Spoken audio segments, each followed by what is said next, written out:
The category is What the Trans, Darling?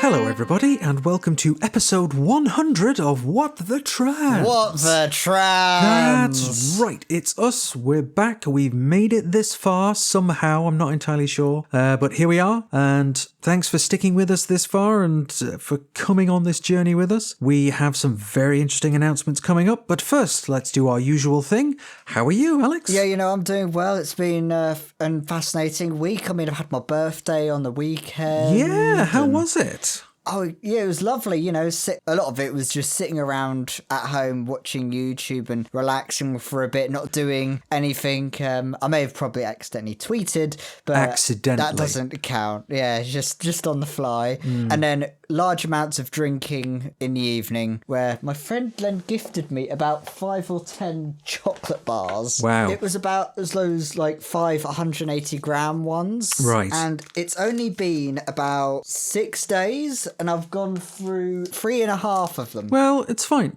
It's your birthday. It's your birthday. It's your birthday. What else were you supposed to do with the chocolate? Save it for a rainy day after the date's expired? No, I don't think so. You eat them. You enjoy them. Yes, well, it's mainly I hadn't gone through them quick enough, in my opinion. Should have proper gorged. Honestly, I was tempted to say, yeah, I'd have demolished all of them by now, but that's me, and I don't really have very much to do of a day, so yeah. And I wonder why I'm putting weight on. Yes, I'm glad you had a nice time. Yeah, so while I was having my birthday, you've been having some fun with some stones. Yeah, well, it's as Hank... Or getting stoned. No, I don't do that anymore, unfortunately. I can't. It causes some horrible reaction, and it really hurts, which is super annoying. Anyway, strictly speaking, it's a mineral, which is a distinction I'm sure Hank Schrader from Breaking Bad would be very keen on. Say, it's a mineral, Marie. But yeah, so I got hold of some, it's called Ulexite. So Ulexite. I'm still not sure how you pronounce it. Ulexite, whatever. Sounds sci-fi. Yeah, it does, doesn't it? It sounds like, Captain, we need a Ulexite sphere for the warp core. And it's basically because I saw a video of this stuff demonstrating its very interesting property, and I was like, I want some of that. So thank you very much, Etsy, for scratching that itch. Because basically, whatever you put it on, you can see through it, but in the sense that whatever's underneath it will be displayed on the top, like it's being conducted through the mineral, through it, like it's a television or a fiber optic cable. And so I've had tremendous fun this entire week putting it on all these different things. Like, oh, can I see that through it? Yes, I can. Can I see that through it? Yes, I can. But it's just so strange because you'd expect that you'd be able to see it like at the bottom, like, when you put like a glass or something made of glass on top of a piece of paper, and you can see the light refracting through the glass and the paper's there, but it's obviously at the bottom. This stuff, it doesn't. It's like it's being transmitted through it, and it will, be visible on the surface of it. I took a short video and took some photos, which I'm sure we can put on social media if people are particularly interested. But yeah, Ulexite, it's weird, and I love it. Oh, exactly. I think I was eyeing it up for my photography, because I was like, playing with light in a unique way. What if you stuck a laser pointer like one of those? I've been wondering that as well. Would a laser go through it properly, or would it refract it in a way that just is unique? Or would it just blind you horribly, or do some incredibly science fiction-esque reaction and explode? I don't know. Yeah, it was like used for TV materials as well, or something. When I had look. It's been nicknamed the TV stone, because it's like it transmits through it, and not, as I initially thought, as something to do with cross-dressing. Because when I first saw TV stone, I was like, well, how are stones going to have a concept of cross-dressing and gender as a concept, actually? But rubbish joke, I apologise. But yeah, it's called the TV stone simply because it transmits stuff through it, and I don't know who first discovered that, Mr. Ulex, presumably, for whom it is named. But yeah, so I've had a very fun week playing with a mineral. So I've put it in my box of other interesting shiny rocks that also contains an amethyst and some rose quartz. So that's been my week. Oh, and I played another one of those games. You remember the game that I mentioned a few weeks ago, the Medusa Report? Oh yes, those escape room things. Those sound so fun. Escape room in a box. Lots of puzzles to do. So we played the other one in that series, the Vandermist Dossier. That title alone. I know. The thing that gives you the final... You're supposed to find out where this person has gone and who she has gone with, right? And the thing that has the answer has been staring you in the face the entire time, but then you get pointed to it and you study it closely and it's like, oh, it's right there. It's always been right there. Ooh. So again, masterfully designed. Really, really cool. Very nicely done from a company called Diorama. Oh, Diorama. The Vandermist Dossier. It sounds like if it was on a YouTube video, you'd click it right away. Yeah, exactly. Well, it's a real Vander mystery. You're fired. Oh, damn it.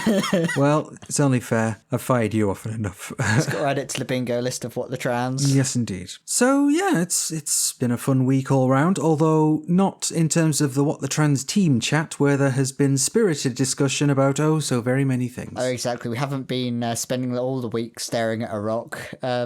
So, I'm just going to get straight on with it. And our first story is actually a bit of an exclusive. We have kind of done the legwork here, and we've spoken to one of our own sources. And this is about somebody called Akua Reindorf. She is a lawyer and one of the commissioners of the EHRC. Now, in October of 2023, she gave a talk to The Guardian, but not The Guardian staff network fully. She gave a talk to The Guardian Sex Equality and Equity group, which is basically the anti-trans group, because they love taking something that actually has a meaning and repurposing it so it has a specific, slightly sinister meaning. The talk was also labelled Free Speech and the Law, and it was advertised around the office of The Guardian, promoting it as a place to discuss free expression and human rights. Reindorf did this alongside Rachel Cook, a reporter from The Observer, who The Observer and The Guardian are the same company, and she's been known to give talks to organisations like Sex Matters, for example. Now, according to anonymous sources, it's been found that this anti-trans network has been allowed to run unchallenged and create a very hostile working environment for,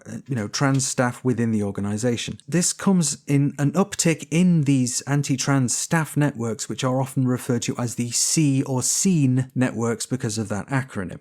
So there is an article about this that we have published on our website, which we're going to link in the description, of course, because, it was our team that did the legwork on this one. Fantastic volunteer news reporter. Absolutely. Brilliant stuff. So we definitely would recommend you go and have a look at that. So we actually have a kind of related piece on the website as well from Mike, another one of our news reporters, who's interviewed multiple people from different LGBT staff networks, sort of all over the place, really. And the real story of staff networks is how difficult it is to run them, but even within some large organisations where they can be, forgotten about or sidelined or deliberately excluded. Yeah, exactly. Says their funding cut, which is horrid as well, and then led to probably horrid confrontations whenever these stupid C networks, as you have seen. Yes, indeed. So a little bit about Akua Reindorf. She's represented the LGB Alliance in court. And even though she is a commissioner of the EHRC, we do have a photograph of her wearing Labour Women's Declaration merch while with the LGB Alliance as well. Yes, at their conference. That was one of my favourite pictures at the conference. Cause yes, indeed. I took it, didn't realise it was someone from the EHRC at the time until someone on Facebook just pointed it out and went, oh yeah, that's Akua Reindorf. I'm like, really? Is it? Yeah, and then you saw them wearing the merch, and with that one, we've sort of even, because this is such big news at the moment, I've sent this to Ganry. We've sent this to Ganry. One of our other orgs we chat with we said, you know what, we'll just piggyback off of yours and we'll just let you just borrow what we have and say if it's come from us. So we've sent them a picture of that. We've sent them the article, what we've written on this. So we've helped with some international rights organisations. Yes, indeed. Check us out. So obviously we approached the EHRC for some comment, and what they've responded with is, well, you've got it, Alex. A spokesperson for the Equality and Human Rights Commission said, all our commissioners are required to adhere to the obligations laid out in our governance manual, governance manual, and code of conduct, which follows civil service codes of good practice. They adopt the highest standards as public servants in line with the Nolan principles. All our commissioners are also required to declare any conflicts of interest on an annual basis. So that's not really answering the question. No, it's given us fuck all. It's just, referred us to a couple of documents, and so, okay, fair enough, but they've completely sidestepped what we asked them, which is, do you think this is appropriate?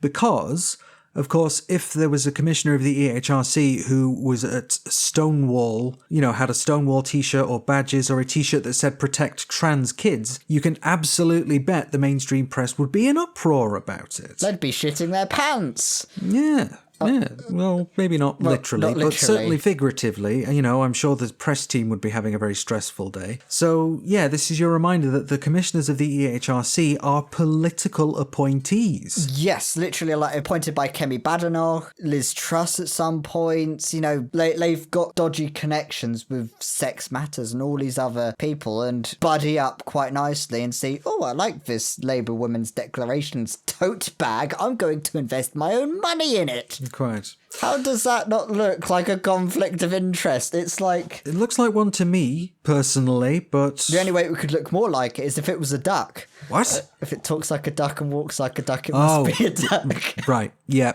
I absolutely should have made that connection. Again, go if you're interested in this, please do read the article on our website. One of our volunteer news reporters who we've been kind of talking to and giving a certain amount of training from people outside getting people from outside our organization to try and upskill some of these people, has brought the story to us, has developed it, and has been in touch with one of our sources, who's connected to the affair, let's say. So yeah, it's some excellent work, and I would recommend giving it a read if you have time. But let's crack on, shall we? Yes, so that was the first story, and from a dodgy lawyer at the EHRC. Now comes our second story. You may have heard of Victoria McLeod. She came to prominence in trans circles after several news articles were published about her trans status in 2016, which we'll come back to. McLeod is a High Court judge who has ruled on many cases, including some involving certain Labour MPs, Donald Trump, and just recently one involving a KGB double agent. The road to becoming a High Court judge is a long one, and McLeod was actually the UK's first practicing trans barrister back in the 1990s. She was appointed as a part-time judge in 2006, and in 2010 she was appointed Queen's, although now King's, Benchmaster of the High Court, which is a senior civil judge. At age 40, she was the youngest ever person to be so appointed. 40 sounds old, but actually in that case it must be quite young. The reason McLeod is back in the news this week is because she is to resign. She wrote a letter of resignation, portions of which were leaked out in the Times, in which she said, I have reached the conclusion that in 2024, the national situation and present judicial framework is no longer such that it is possible in a dignified way to both be trans and a salaried, fairly prominent judge in the UK, and that she had been thinking about the difficult position which has developed recently for a trans person such as me in public life, but especially as the only such judge.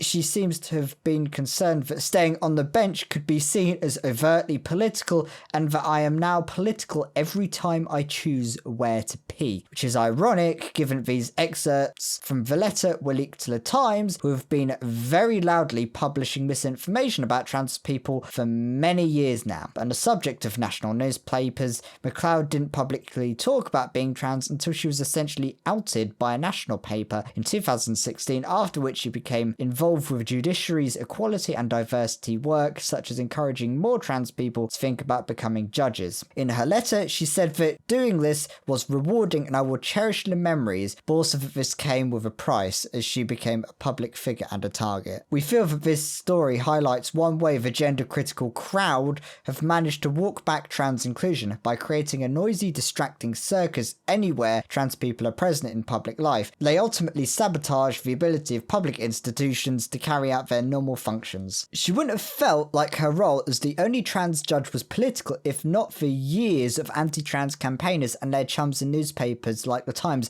making it political. Yeah, pretty much. Yeah, it's pretty much that, isn't Obviously, it? I think a lot of people in the trans community are sorry to see her go, because when someone who is the only trans person, that's visible within that sphere, the judiciary specifically, the only trans person to be appointed like that, whatever your feelings on the current judiciary, and I'm sure there are many, some people do view that as progress. And it's a shame that she's felt she had to retire simply because of people spending so long, making people having a job into a political act rather than just leaving us to get on with life. They're spending so long trying to make things difficult for us, even for the high-placed above us. Just someone being a trailblazer, just being struck down just because they wanted to make trans people political, essentially. So there's an extra bit of the story here, which is that, according to the article in The Times, there was a family law barrister in 2022 who registered a formal complaint about MacLeod.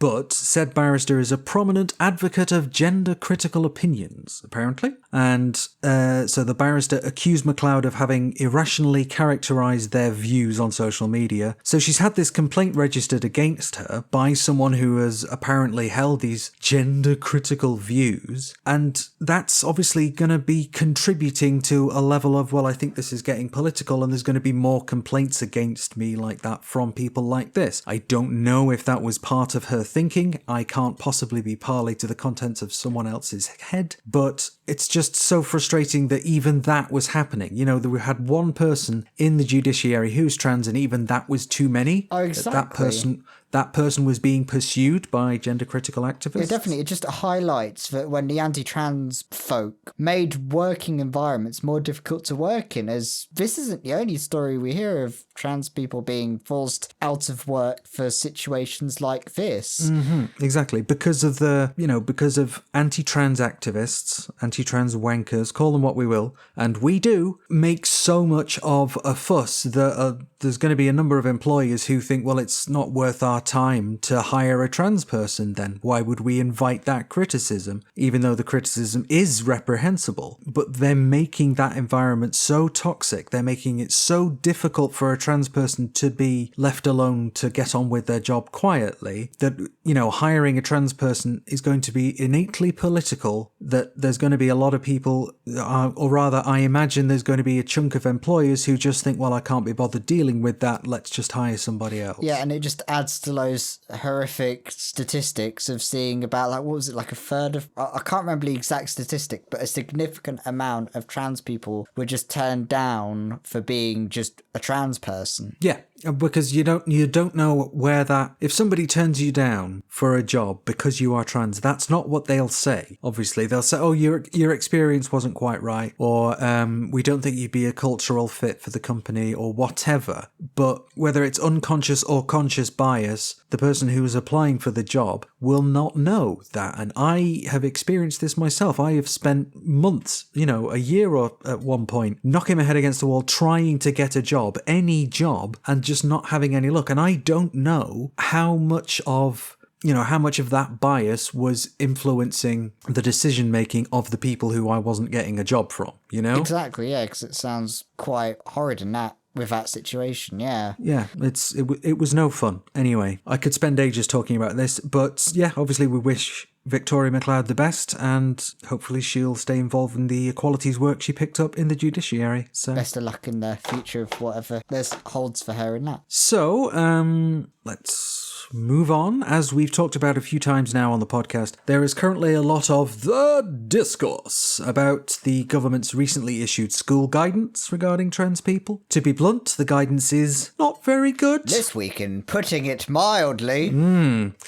It has been slammed by a lot of LGBTQ charities for several reasons, not least of which is the suggestion that if any young person at school confides in staff members that they may be trans, the school should then out them to their parents. It urged schools to take a cautious approach when thinking about students socially transitioning, saying that a change of name, pronouns, and uniform is not a neutral act, which, no, obviously it isn't. That's kind of the whole point, if we're honest. But then forcing a child who's come out as trans back into the closet isn't a neutral act either. Or are we only concerned about neutrality when it aligns with our pre-established biases? So on Thursday, the 22nd of February, the guidance was the subject of a session in the House of Lords. So Baroness Diana Barron, the Parliamentary Undersecretary of State for the School System, was present to answer questions from the House. During the session, crossbench peer Baroness Molly Meacher asked if Barron agreed that schools must strongly discourage school-age children from taking any steps towards gender transition until their late 20s, by which time the decision-making part of their brain, the prefrontal cortex, will be fully developed. Yeah, so that's fun. Yes, elements of law could be decided by someone who thinks trans people shouldn't transition until we're pushing 30. And I'm 23.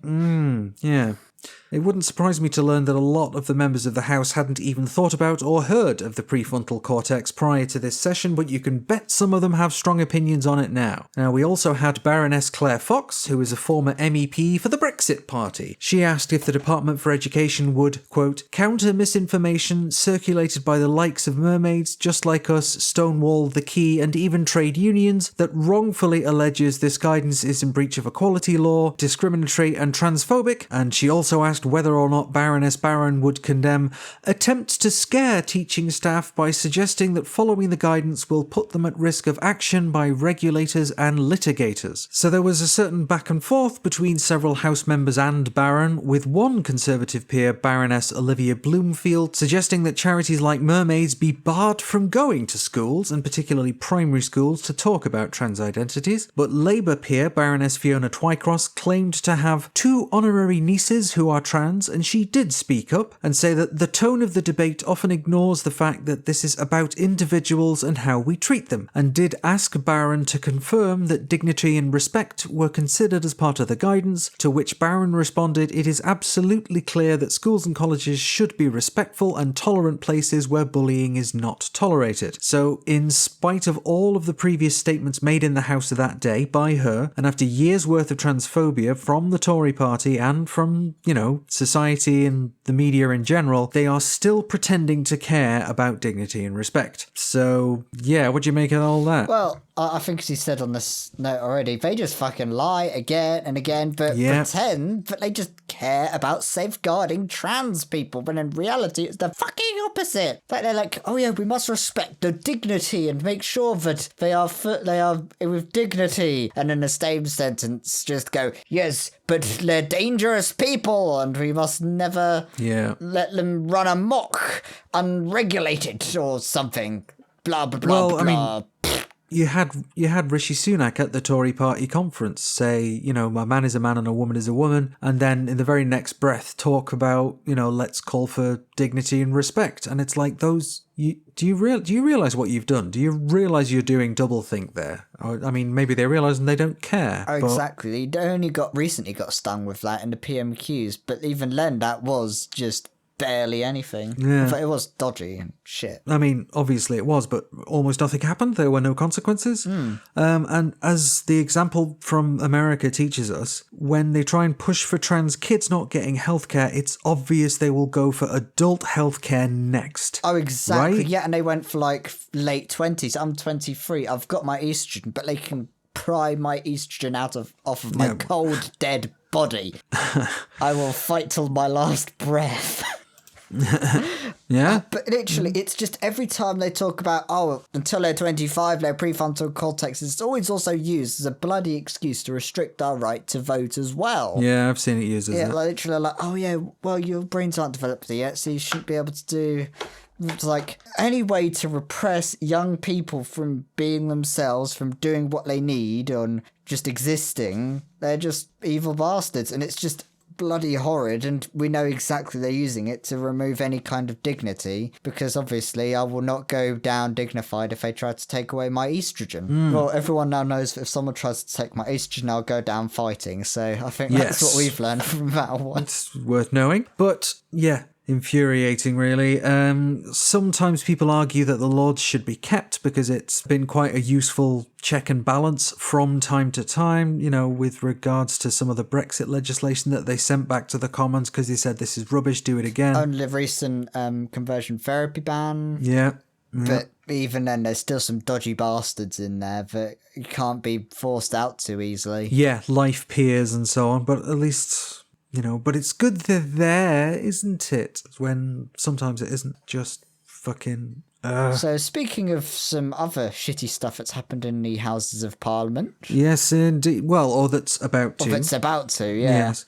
So by the time you listen to this, dear listener, the UK Parliament will have debated a conversion therapy ban bill brought forward by Lloyd Russell-Moyle, the Labour and Cooperative MP for Kemptown and Peacehaven. According to Russell-Moyle, this bill is to be debated on March the 1st, which is the day after we are recording this episode, so with luck, we may have taken a meaningful step towards banning conversion therapy. The bill, titled the Conversion Practices Prohibition Bill, would, and I quote, make it an offence to offer, undertake, or take payment for a conversion practice, to offer, provide, or take payments for materials, advice, or guides to conducting conversion practices, or to advertise or take payment for advertisement of these practices. It would also make it an offence to send someone outside of the UK for these practices, and for these practices to be conducted on a UK national or resident, with the penalty for breaching it being an unlimited fine. Now, the bill also states it covers conversion practices that are intended to change a person to or from being transgender, so the potential for harm with anti-trans activists taking gender-affirming care providers to court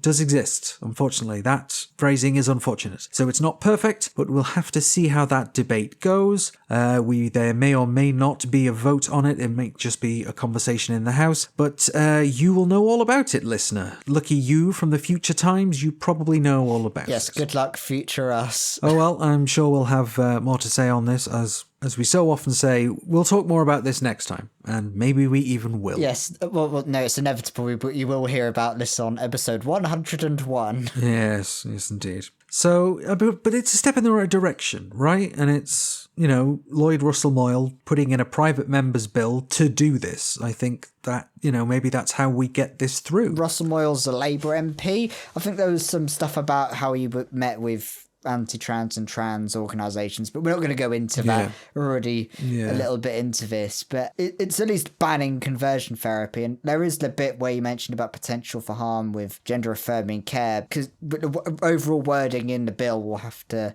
see, because it could be amended, it could be changed, or it might not be interpreted that way in court or in that sort of way, depending on the intentions of the people bringing the bill forward. Because I think that's always been considered in court as well, because of its banning conversion therapy. They obviously mean, well, basically with whatever's happening there. So we'll have to see how it goes. Yes, context is important. Context is, yeah. What are your thoughts on it? It's the same as you, really. Let's see how it goes. There's not a great deal we can say about it right now. I look forward to the day when we do ban conversion therapy properly. I am just deeply concerned about that whole, convert somebody to being trans angle, that you can see that there's the potential for serious harm if gender critical activists go to court, as they are so very fond of doing, to try and say this gender clinic ruined my life, and get adult care taken away. I think it's gender affirming care not about making someone trans, it's more about steering affirming, let them explore. That's exactly what it is. Yeah, I'll probably say it anyway. That's a good point. You are. It's care that affirms a person's identity rather than tries to convince them, no, that's not who you are. It just affirms what the person says. And it's not gender conversion therapy. That's not how it works. Somebody approaches, someone comes at a request for treatment because they are trans. Being a girl doesn't make you transition. You might have to transition if you are a girl. Yeah, so we'll have to see how that one goes. But in a more positive news on this front, in an article from Pink News, it's been reported that the first trans and non-binary domestic violence refuge opened in February. The refuge, run by the Loving Me Project, is aiming to provide temporary emergency accommodation for trans, non-binary or gender questioning people. This was developed in association with Lancashire County Council and support from the Rank Foundation. Loving Me's chief executive said to Pink News that they are so proud to be opening this refuge, a warm, welcoming and supportive environment where members of our community can feel safe and supported and begin to rebuild their lives. That's good, and I'm so happy that it's Lancashire County Council that have done it, frankly, leading the charge as the North occasionally does, because obviously I grew up in Lancashire. That's where I'm from. I am from Wigan, and I went to university in Lancashire as well. I went to uni in the same city that Lancashire County Council is based, so there's a certain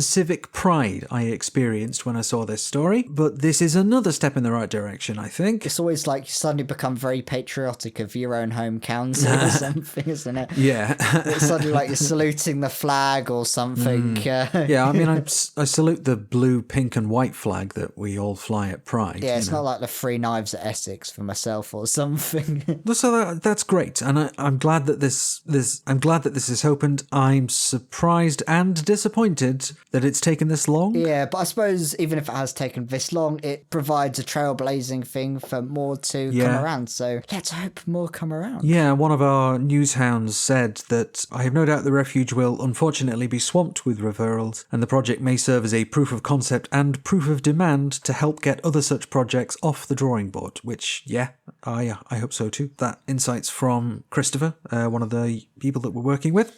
So thank you for that. Yeah, you may be able to hear more from them in the future in our What For News. Yes, indeed. Well, they wrote What The News just this week. Yeah, and they've done a fantastic job. Yes. Yeah, so from people we want to talk about to people who we don't want to talk about. From people doing a fantastic job to people doing the worst possible job, it is, of course, Liz Truss. We find out just how powerful we apparently are from her. She was in the US recently at a right-wing political conference that also featured Nigel Farage and Donald Trump. There he is again. During her address to the crowd, she claimed that she was deliberately sabotaged by, and I'm going to quote here, trans activists and environmental extremists, apparently within the civil service. No, really, that's what she said. I'm not making that up. So you heard her. It wasn't her disastrous mini budget. It wasn't tanking the economy or her record low 14% approval rating or the speculation that she killed the Queen. No, none of that. It was because of those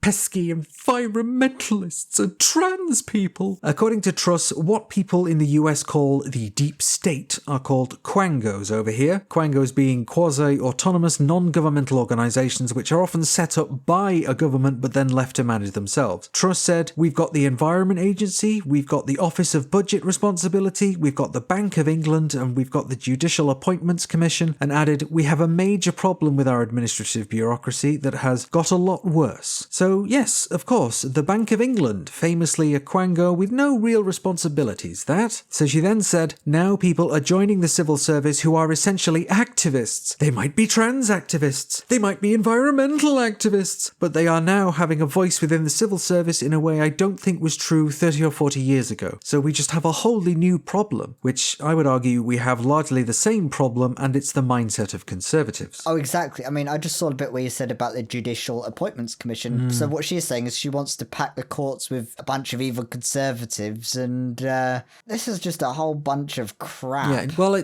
they always accuse us of the things they're doing, and if you're not sure, if you don't believe me on that, just look at what Helen Joyce got up to this week. Speaking of Helen Joyce, I was almost tempted to put a tweet up that was just, this is Helen Joyce right now, and it was just a picture of a projector just underneath. Yeah, every accusation is a confession, every time. Just...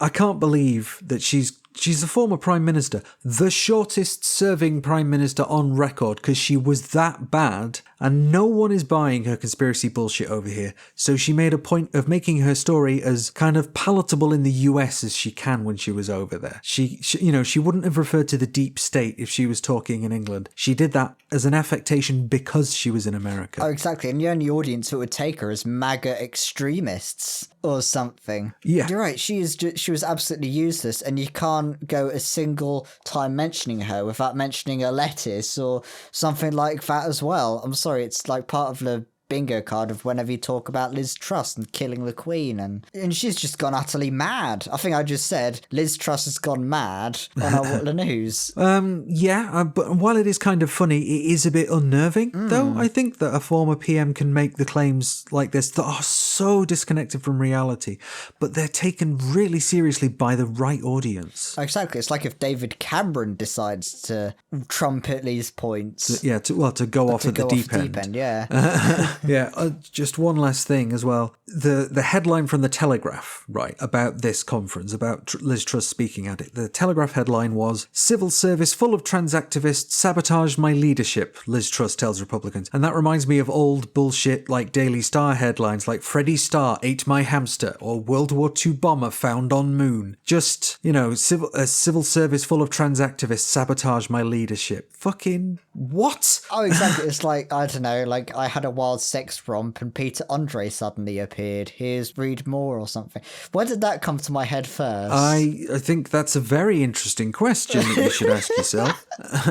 I don't know. I think my Liz Truss's crazy brain went to me there. Oh no, it's infectious. Much like we will trans everyone else because we're infectious or something. Social contagion is the term, isn't it? Yes. Indeed, and we're just about infecting the civil service from what Liz is saying. Whoa. Did no one at the civil service get our memo about Rishi there? I think that must have been missed out or something. Yeah, clearly they've not been reading their instructions that George Soros gave us. More about that to come. More on that later. This week in bullshit. That could be a new segment, This Week in Bullshit, but then that would be the Conservatives. Well, that would be the entire show, wouldn't it, really? Particularly if we're looking at the Conservatives. The Week in Bullshit, I think that was an old Charlie Brooker segment back when he was on telly. Maybe our big announcement is that we've renamed ourselves to This Week in Bullshit. Tempting, actually. Kind of tempting. Anyway, so yes, that we threw that one in there because we thought it was quite funny. So we're aware that there's a few other stories that have popped up this week, not least the news surrounding Helen Joyce, who was, of course, caught reading erotic Harry Potter fan fiction on a train. That was just utterly... And it was like even underage stuff as well, so it was just full on. There's school-age children. That was the whole point of the fandom, right? So, again, every accusation is a confession. And she said, I was doing it for research. Like, yeah, okay, sure you were. There are no trans characters in that fanfic. So what were you researching exactly? But if a trans person had, a well-known trans person had been quote unquote caught reading erotic Harry Potter fanfiction or erotic fanfiction of some sort on the train, the press would have a field day with that as well. But it's Helen Joyce, so nobody said a damn thing about it. The old double standards. Mm-hmm. So yeah, there have been all sorts of news stories this week. We always have to make editorial decisions about what we will include and leave out. But the articles on the website that we do, which are sometimes about a specific thing or our weekly What the News, has usually got some stuff in that the podcast doesn't cover. Sometimes we cover things that the article doesn't. So there's a certain amount of, divvying up of responsibility, which kind of leads me into the next bit of what we want to talk about, because this is episode 100. Yes. Hooray! 100 episodes of this. Woo! So we thought we'd have a little chat about the future, didn't we? Yes, you may have seen from my title, it said the future of What the Trans. And you may have seen it blasted all over our social media over the past 2-3 weeks, us saying special announcement coming on our 100th episode. 100th episode. Yes, indeed. So we have a few things going on. As mentioned, we're trying to share knowledge and getting people from outside What the Trans to teach us and a group of young go-getters who we're calling the News Hounds, teaching them how to become a citizen journalist, essentially, and what to look for, how to pitch a piece, for example.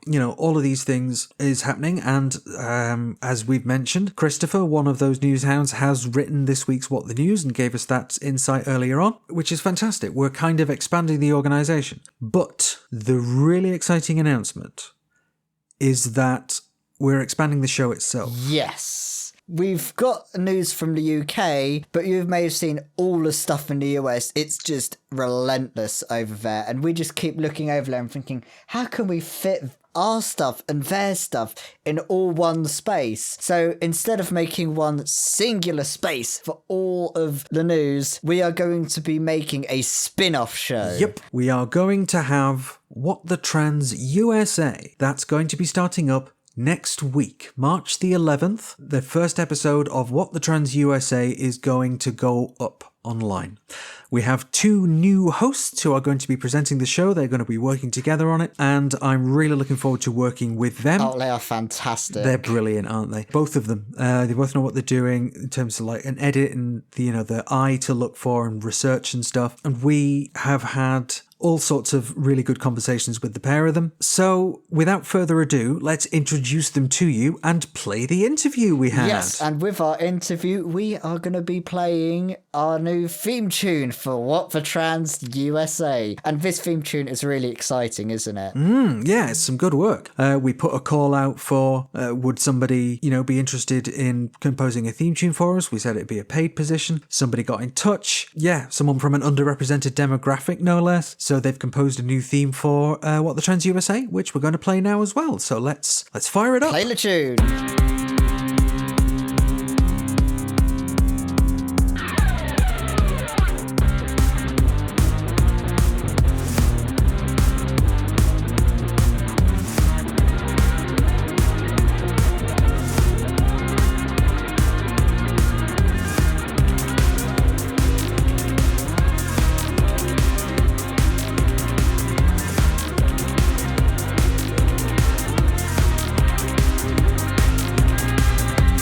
So yes, we are of course in conversation with our wonderful new American comrades. Welcome to you both. Really excited to enter this part of the podcast, really, to grow like this, to be able to bring some new people on.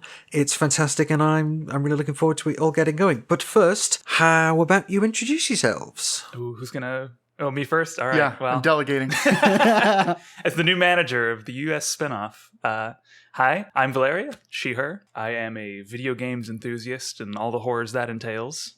Spend too much time on the internet. What else is new? And I have to say my favorite bit of sea life is probably a sea lion, if not just because the area I live in has a terrible and wonderful hobby in which people just rush up to sea lions on the beach, and it's sort of a contest to see who can get mauled first. So, wonderful spectator sport. Sounds fun. Yeah, well, if you're into that kind of thing. Giant flapping bits of fat just coming up towards someone and got to get the camera out ready. Exactly, yeah. It's a whole evening's entertainment. I still think I could take him. Give me like a time frame. How long would it take you to fist fight a sea lion to submission? Well, I'm gonna get on its back, right? Okay, yeah. Your We're first going. move. Yeah, I'm gonna go for a clinch. I'm gonna try to make it tap, and I think I can do it. I think if I put it into Kimura lock, I've got a chance. Yeah, I'm gonna Now, do. bad news, it doesn't have hands. I'm gonna do an illegal armbar. Surely in the seal's case, it would just be, rather than a tap, it would be a flap. Yeah, I'm just going to flap I'm out. gonna make it flap out. The sea lion ref is gonna come over and call it. Yep. It is adorable little shirt. Yeah, I was just thinking that, like the black and white stripy shirt. Sponsored by Reebok. And instead of it being a sea lion, it's a sea... Oh, what's the other fucking thing? If it's not a sea Cucumber. lion... yeah, sure, whatever. We'll go for that, The It's thing not what I that was throws thinking, up on but that'll itself? do. It's a thing that always gets eaten. It's always a thing that gets eaten when you're watching David Attenborough when they're in the Arctic either by a polar bear or a bloody... Hikers? Well, that is a seal, isn't it? yeah, a seal. Just a general seal, not a sea lion. And how about yourself? I'm Alyssa, she, her. I've been working in journalism on and off as an amateur poorly since like 2017. I also play a lot of video games. Guitar, I play an acoustic guitar. I'd like to get an electric. That's what I started on, but I'm poor. Yeah. Sea life, I think I'm split between either those creatures that kind of just live and thrive inside of the thermal sea vents. Oh, yeah. And the immortal jellyfish. Of course. There's just something so admirable about a creature that refuses to die. Lobsters are kind of like that, too. They can live a horrifyingly long amount of I time. think so, yeah. Consistently regenerate, don't they? Oh, that's true, yeah. Yeah, the jellyfish, it just kind of like dies and comes back to life, sort of. And so I think the idea is that there are jellyfish in the sea that are like millions of years old, technically. And it's kind of insane. Ship of Theseus, but a jellyfish. Well, clearly we have to apply the lobster solution and eat more jellyfish. It's true. They spread great on toast. They've had it too good for too long. Yeah, the taste of eons. Oh, that's a great tagline. A delicacy. A delicacy from the dawn of time. Just like me. I think I'll pass on that one. You're lost. I guess just in general terms, don't give us the absolute specifics, but where are you both based? Well, I'm out in Southern California. And I am in South Dakota. Could not be more disparate. All right, and what's the house number so that we can dox you later? You also like my debit card number and the 3 wacky digits on the back? Oh, and your mother's maiden name as well. Like my daily schedule and a list of my deepest fears. Well, yeah, we need some of that information so George Soros can pay you both. I told you. Right. We'll It always wraps send back it. to We'll that. send it to the payroll department in the Soros mega corp. I'll send it through your extremely well-funded secretary. Yeah. Hey, Alex. Exactly, that's what I was asking. Oh, that's why. It wasn't at all a scam. Definitely not. We're absolutely not just going to steal everything and ghost you. Oh, exactly, you just need to give us another 2 friends you need to give us as well so that we can find the next victims. I mean, customers. I mean, Yeah, super elaborate scam. It's not a pyramid scheme. It's a triangle scam. It's a multi-level marketing scheme. Maybe slightly important or unimportant note that I am originally from Missouri, so I am also from just absolutely nowhere. I was born I know, in Tennessee and raised in Tennessee. So I was only recently stolen away to California, so I've only recently joined the extremely rich elite that, of course, all trans people eventually become. you're so wealthy, you've got a weird space above the awning in your hallway. That's I do. We're talking about weird architecture. Well, I will never understand when someone goes, all right, we've got all this space to build a lovely home. We can't dig a basement here because that's not going to happen. You're going to have the ocean in your house. So instead, let's make a house with ceilings that are 40 feet tall, no second floor, and anything that could possibly be used as upper storage space will just be decorative. Like we'll build an arch in the hallway that maybe a cat could get onto if you threw it hard enough, and that's about it. it's the same in Minneapolis. Everything's very tall. You and I grew up in, the deep south, and they Very small homes. They build homes small there, except for do. there are some exceptions with where the rich slave trading cotton barons would style their horrible plantation homes off of French architecture and such. But in a lot of modern homes in the South, they're very short. And then extremely. I moved to Minneapolis, and the ceiling is like 15 feet above me, and I'm like, how do we clean that? You're gonna have to get used to elevation. Oh, you mean like the mountains? No, in your house. It's gonna be a problem. You go from below to above sea level when you go to the second floor. Yeah, you just need those ice picks to just get to the last higher bits. Just for reference, I guess, that's my segue clunkily Very good. I like trying to move us on a little bit. I know you've both done a bit of work with Evan from Assigned Media, who we had on the show a couple of episodes ago. Yeah. Yeah, I write a weekly column for Evan on Fridays, which is always low quality and bad. It's what we strive for. No, I can't say that. That's not right. Incorrect. Val and I also both worked on the trans data library that Assigned Media launched last year, which has been a huge success, I think. Unprecedented, especially out of my projects, of which there's mostly just the one. So I'd say it's gone pretty well. Oh, yeah. Leading off of that, what is the trans data library? Tell us the tale. Spin us the yarn. So it's a large wiki-style project. And if you listen to our detractors, it's an attempt to gather the names and wrongdoings of all the people we disagree with, which, they think publicly reporting on the things they say and think and do is illegal, but it's not. So it's a large wiki-style project that just kind of collects noteworthy people and organizations who are very much, whether or not they would admit to it openly, anti-transgender activists. People working in media and the legislative avenues to try and harm trans people. Primarily, we have a focus on American subjects right now. I've tried to push a little bit for us to include some UK-based groups and people, but it's not the biggest project. We only have so much manpower and money, so it is expanding. But Yeah, indeed. You've not quite picked up on failed comedy writers and famous children's authors Not yet, just yet. clearly. No.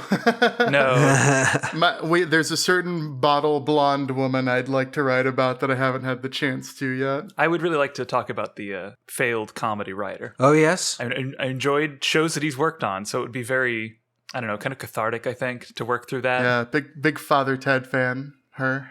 Yeah, I am, unfortunately, which is, Gutted when the musical didn't come through. yeah. I just kind of, all of the stuff that the aforementioned failed comedy writer worked on, I just think, God, isn't it amazing that Hatsune Miku managed to put all of this stuff out? She has her finger to the pulse of English comedy.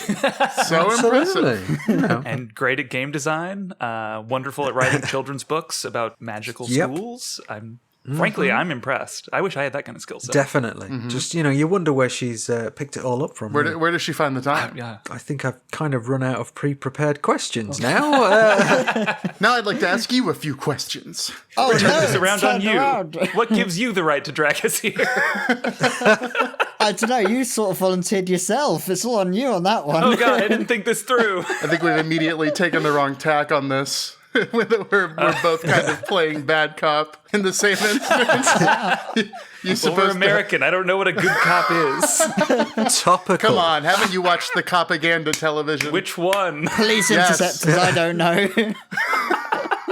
God, I watched an episode of, it might have been like SVU or something, and one of the episode's plots was that there was someone in a gang who had pulled off a scheme to draw power to himself, and then, of course, like gotten people killed in the process. And the resolution of the episode was like, well, we can't touch him legally. We'll just turn him over to his friends and tell him what he did. And then after they kill him extrajudiciously, it'll all be solved, and we're the good guys. And it ended on like, it could have high-fived and it would have been slightly less dystopic than the shit that they put out. Yeah. And they went for a game of volleyball afterwards. Yeah, basically. Good old American We all had a volleyball. great time. Weirdly enough, I've been recently chomping through the YouTube content of Last Week Tonight. Yes.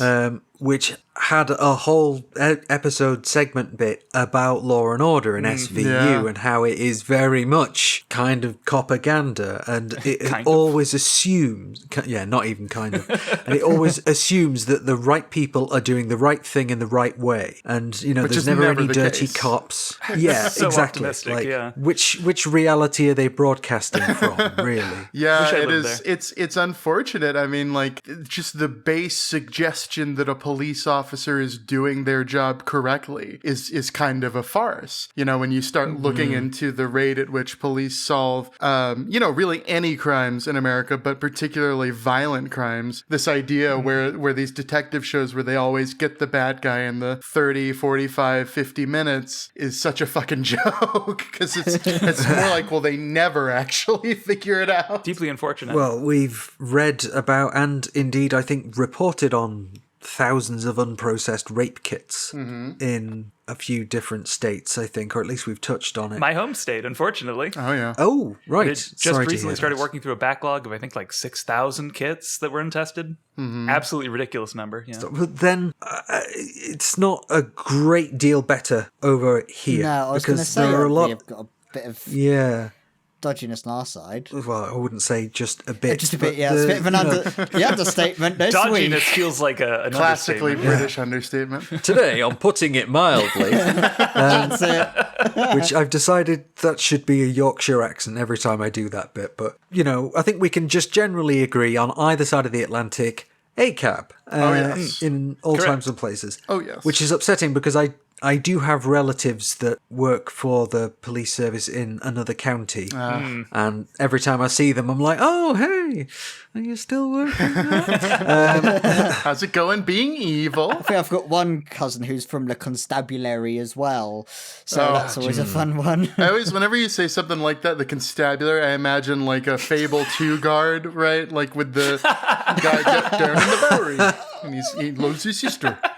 Fable 1's pronunciation of Harflin has ruined me for life. So. And the moment you walk up to him, they go, hello, hello, hello. Hi, I just the one hello, please. Thank you. Call him a Bobby and move on.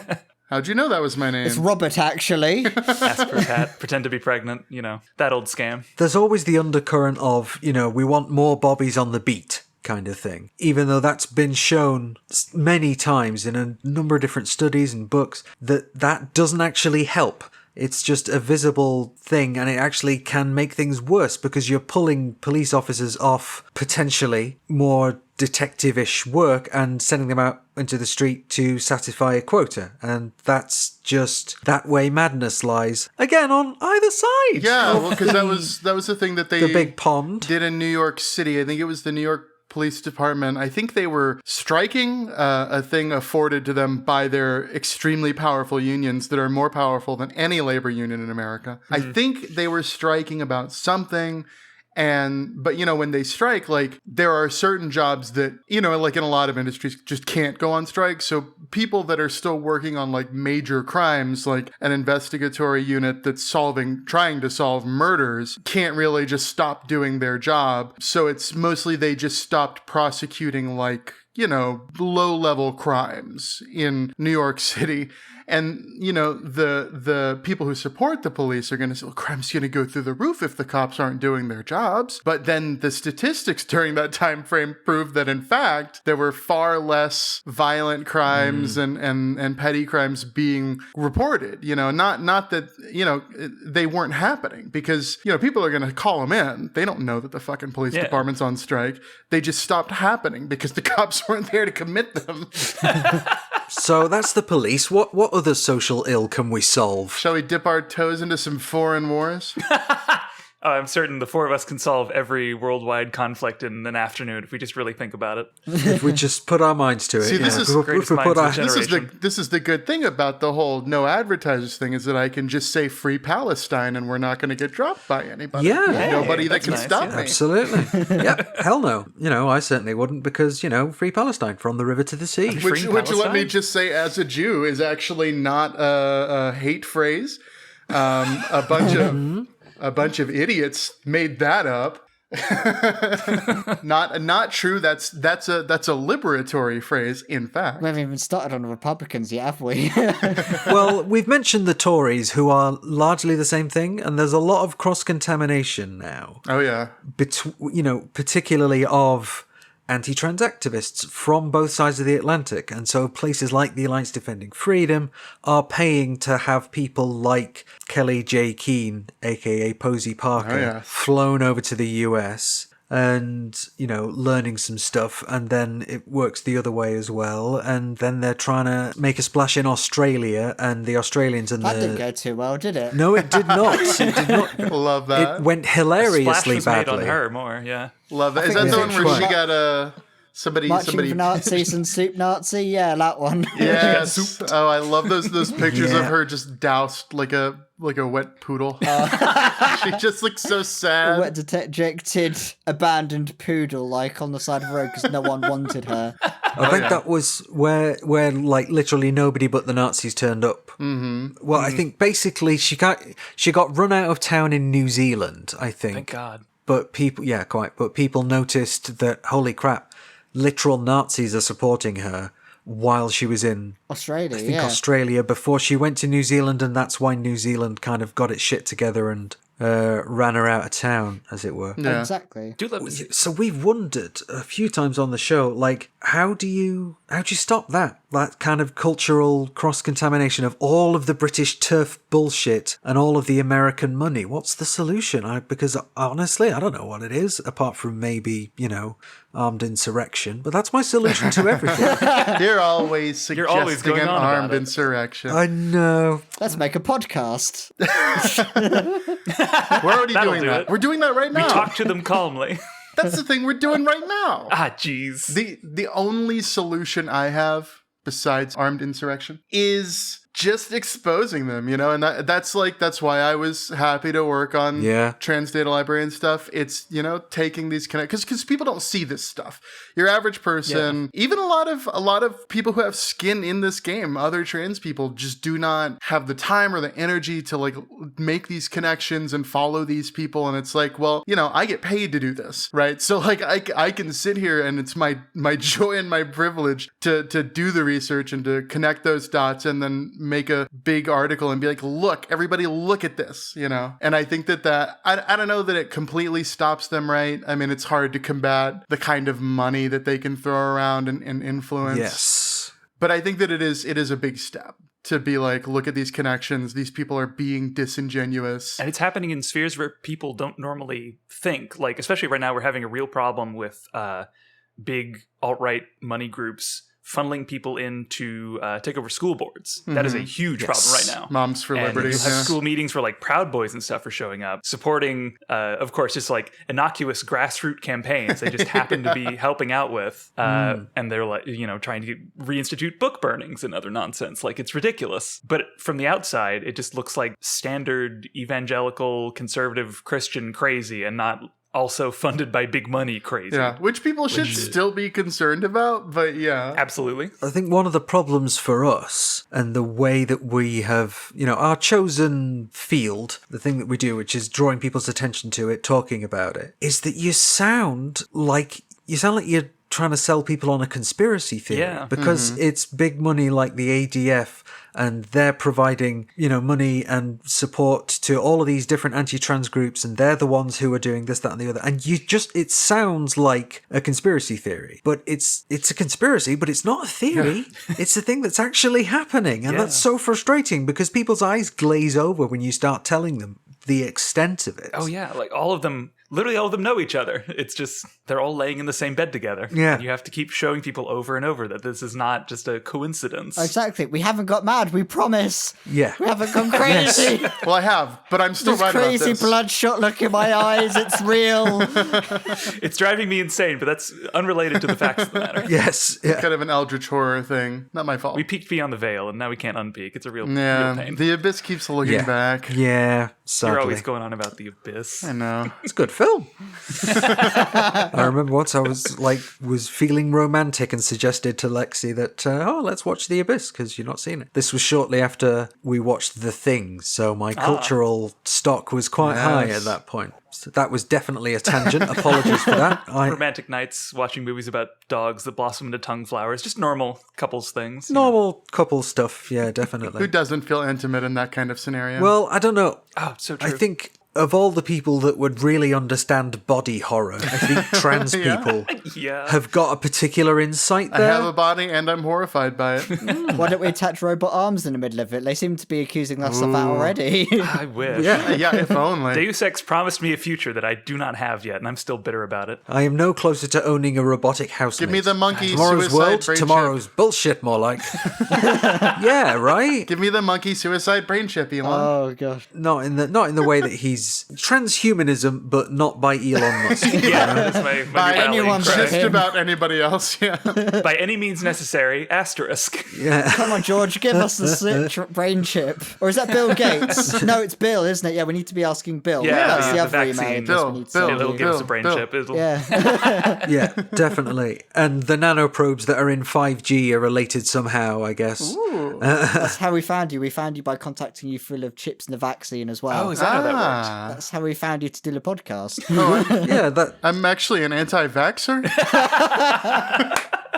No, it's that strange glowing pool of, residual memories and communication that we all go to when we go to sleep. Oh, That's yeah. how we found it, you guys. The dream Yeah. space, which we all share. The Nocturnosphere. Is that related to the Las Vegas sphere? Yeah. Does it also watch me when I sleep? The sphere has real estate there, yeah. Talking of dystopian sleep ideas, there's a company that's suggesting, hey, we'll make this thing that you can wear when you go to bed so you can keep working Yeah. while you're asleep.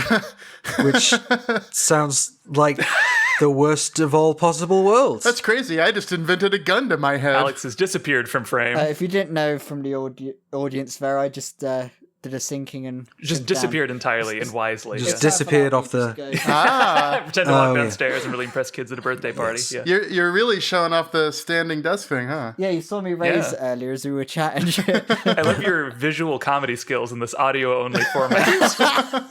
Should have seen the live streams we did. There you go. Patreon goal is video format of the podcast so everybody can That'd be see fun. Alex Oh walk no, that downstairs. sounds painful. It's already enough work doing it for audio. I have to put on makeup for a podcast? Okay. You and everybody else in America. I was just going to say, at least we don't have to put makeup on to listen to podcasts because I would never... Oh, no. I just wouldn't bother, would you? Like, No. Makeup enforced medium. The But to be phone's like you gotta put the camera up to your face, and like an employee in like Bangladesh has to like manually verify verify that you're wearing makeup before your podcast will start. You have thick eyelashes, or is that winged eyeliner? I can't tell. Denied. Please submit a second photo. Well, I suppose it's not as bad as when I did that live stream and I came in wearing a Scottish flag while wearing a plaid hat and plaid pajama trousers and shouting freedom with Matt Iron Brew next to me. I think that counts as good enough preparation. Earn brew. Were you dating a Scottish person at the time? No, or- it was just a bit. Oh, okay. No, it's me Standard preparing to join Scotland. That's just the standard way Okay. they live I can't blame you. up there. Seceding Yeah. to Scotland. Yeah, we were hoping that Scotland would like invade and take over Manchester and become, we can become part of Greater Scotland because given the choice, I would absolutely do that. See, I was really hoping that would be the linchpin of like the whole debate about self-identification in Scotland, and they'd finally be like, you know what, fuck you, and then trans people would be the reason that Scotland fully went independent. I thought that would be fucking hilarious. Oh, that'd be fun. Yeah. Yeah. Oh, yeah, exactly. Yeah. that But would we've be done it pretty good. again. We've ruined Scotland. Oh, that's the reason we called that episode the Constitutional Crisis. I think, as this conversation demonstrates, there's a certain rapport, and I hope. I suspect we're going to be popping up on each other's shows because if we need to talk about something that's taking place in America, we'll get one of you two, and if you are talking about something that's maybe happened in Europe, you can tap me or Alex on the shoulder, and we'll be in like a shot. And I'm honestly really excited to see what comes next. Same. I'll say me, because it'll Yeah, be it'll be like, what the fuck are they doing over there for us? And you'll be like, what the fuck are going on over there? I thought you guys had this handled. I thought you guys had this handled. Wait, I'm sorry. Did you just kind of do like a southern accent? Was that what that was? Like kind of a. You want to try that Yeah. again Like a little- so I can hear it? Because I kind of missed it. And she's disappeared off screen again. Oh, come on, do it again. You're going to come on our podcast, give us a southern accent, and not do it all the way? Come So on, I need to go Alex. downstairs to find that accent again, Just...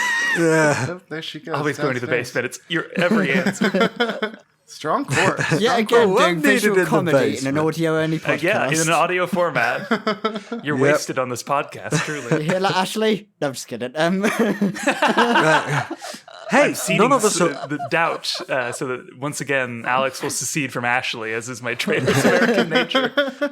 We're just toppling foreign governments is really all we do. Oh my god, we're CIA plants. Oh jeez. we already got Liz Truss not already, again. Sleeper agents, yeah. I posted right after the Queen perished. I posted a picture of Liz Truss holding like a Glock.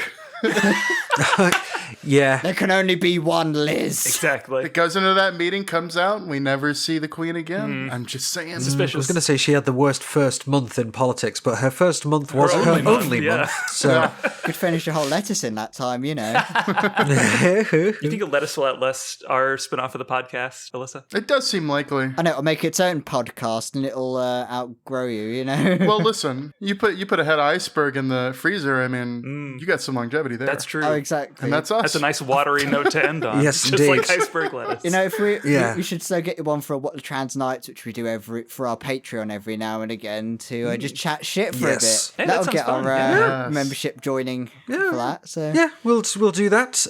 We, do keep producing some bonus content, which then comes out to the rest of the audience.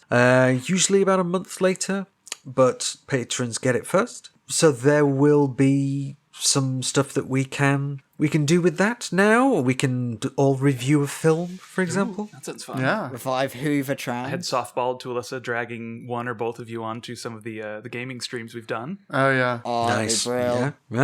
Yeah, I'm up for that.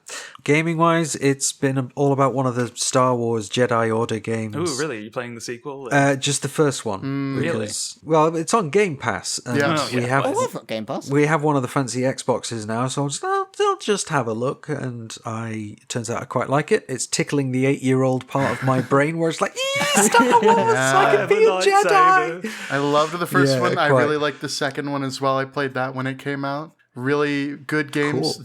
The second one had some stability issues, some frame rate issues, but I think those have probably been sorted out. It's been months now. But yeah, like in terms of they kind of the second one is really just what you want a sequel to be. Is they took the idea, they did it better, they put more on top of it. It was perfect. in my opinion. This is a gaming podcast now, by the way. We have taken over. Sorry, everyone. Oh, exactly. I've been doing my VR recently, where there's a whole game called like Star Wars Galaxy Edge, where you can just be in Star Wars. You've got the lightsaber as well, and you can be a Jedi, play the Force. Perfect. My best bit so far was having, when you get the big gun at the end of a long corridor, Yeah. The standard turret shooter section. everything exploding in VR, it makes you feel like a powerful fucking badass. I do love to mass murder in space. It is humanity's greatest aspiration, yeah. Oh, yeah. Yeah, pretty much. I wonder that's why they're doing it. And Yeah, that's Elon's game plan. He just wants to do mass murder in Oh, yeah. space. He's going to start fighting with the Which, Space Force. I get it. I understand. Oh, sure. I've got to get the new bug game. Oh, Helldivers 2? Yes, I loved the yeah. first I've one. been eyeing That's that one that. up. See, that's a game we should all get and play together, so we can save the That would be universe. Yeah. All right. Definitely. Yeah, I'm up for that. Put it on the What the Trans Twitch channel or your Twitch channel. That'd be one hell of a game. Wherever. Yeah. Yeah. Can you cross stream? Is that a thing that they allow? Maybe? I don't know, We're actually. teasing too much for the audience to look at. Yeah, we're giving too much ideas. Here's what content we're doing before we actually. Yeah. figure out Oh, here's what we can do. Too many, Ooh, too we many, can do this. too many peeks Yeah. behind the scenes. Disregard indeed. everything we've said. We're never going to have fun. Cut all of it. We never started talking. So just for an actual little peek behind the scenes, you've started plotting your first episode, which is going to be dropping on the, I want to say the 11th of March? Next week, essentially, That by the sounds about time right. you all listen to this. By the time you listen to this, yes, indeed, it'll be next Unless week. you watched it the week after next week, then it would be last week you were looking Well, Or possibly years in the yeah, future. conceivably. Anything is possible. in space with those lightsabers Yes. causing genocide. Yes. With your automated luxury space communism. Yes, Conrad. So, yeah, when we get rolling, really looking forward to it. Looking forward to your first episode. What, because I know you've got a good concept for it, so can you give us a bit of a sneaky peek of what that first episode's going to be? Well, unfortunately, as you well know, we're going to be coming into the year a good 3 months into it. So there's going to be a couple of things that have happened. Right before we started recording this, a couple of days ago, there was an incident in which a non-binary person was attacked in a school bathroom and died the next day. Horrible, awful news. Pretty Details shortly still breaking, thereafter, of course. Yeah. I just read this morning. Supposedly, it was not as a result of the assault the death happened, but Yeah, at this point, who with how knows? details are coming out, and I would guess by the time that we're actually talking about it on our section of the podcast, we'll know more. And we're going to talk about kind of just, I think, a lot of things that have happened since January, because, it has really become an environment that is so oversaturated that I think on a bi-weekly basis, we're going to be sitting down and saying, what do we have to leave out? Because we don't have time to talk about it. basically, yeah, I would love to be yeah. able to say that was just an isolated incident, but it really No. is not. In the I believe States at that's the moment. third this year. Yep. So yeah, I mean, well, not the third this year. The third that's like being talked. Somebody was, I think, stabbed in the UK recently, and then there was Brianna J. And we're gonna try to cover a lot of things. So that should be. I want to say interesting, but as far as the first shot goes, catching everyone up to speed was our initial idea, and then from there we'll be covering about like you guys do, of course. What, my summary with Evan didn't show enough? No, tragically not. But so many more things even since then. Yeah, is the worst part. So as much as I would love for that to have covered everything and for our podcast to not be necessary, Yes. unfortunately not the case. The train rolls on. Yeah, in fact, I was like, oh yeah, Evan, do you do this? Is there like this kind of podcast like we do at What the Trans in the US? And he was like, no, we don't actually. And I'm like, No, actually. huh. And I Interesting, think that. I think he got off of that recording with you and messaged me.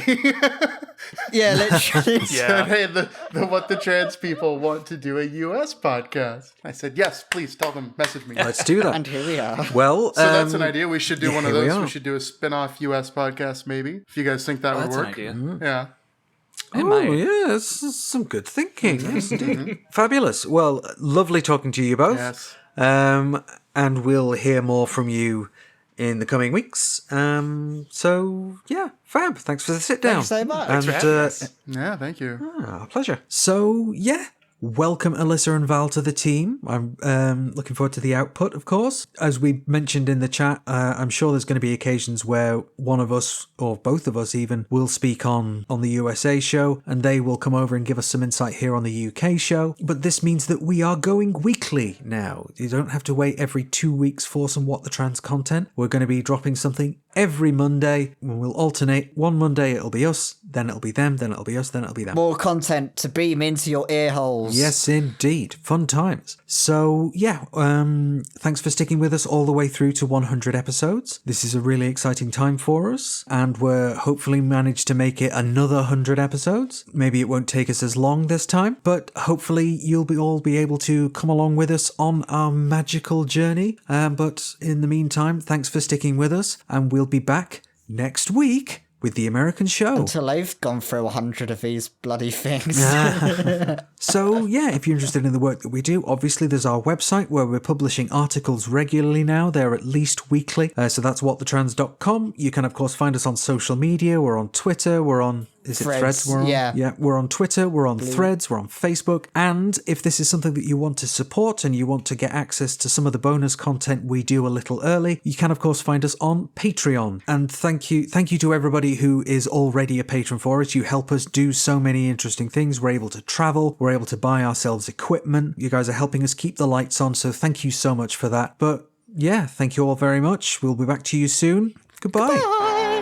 This episode was written and produced by Ashleigh Talbot and Alex Bedwell. Thank you to all our Patreon producers: Bernice Roust, Ellen Meller, Jay Hoskins, Trowan, Ashley, Matty B, Squidzina, Setcat, Jane, Roberto de Prunk, Rose Absolute, Sarah, Catherine Halkett, Sina, Kiki T, Derek, Sky Colaine, Eric Widman, B, Jude, Monsieur Screwick, Fergus Evans, Anubis a Jackal, Kamina, Brandon Craig, Break the System, Sean Phillips, Heidi Reardon, Ezra, Sophia the Sixth, Lenzel, Philippa Taprook, Leafia Aurora, Clara Volumi, Amelia, Corvina Ravenheart, the trans metal DJ from Twitch and VR chat, will play St. Lucifer for props. Listen to St. Lucifer. Tabitha Joe Cox, Fiona McDonald, Torikuso H, Murgatroyd, Ontologically Unjust, Stella, Cindergosa, our fantastic Discord mod, Rebecca Prentice, Crazy Richard, Dan Oblivion, Florence Stan, Helen _ Chrissy Jarvis, Ellie Hollingsworth bought too many magic cards, Nick Ross, Alice Shortley, Melody Nix, Fiona Punchard, John, Nick Duffy, CB Bailey, Gordon Cameron, Ted Delphos, Wen Riverup, Vic Parsons, Patreon user, Vic Kelly, Catherine, Sabrina McVeigh, Cassius Adair, Melissa Brooks, Ian Coomber, Karakan 12, April Heller, Sophie Lewis, Alexandra Lilly, Claire Scott, Ariadne Pena, Laura Anians, Bernard's Pink Jelly Bean, Lanos. and Chris Hubley. Thank you to Thank you all.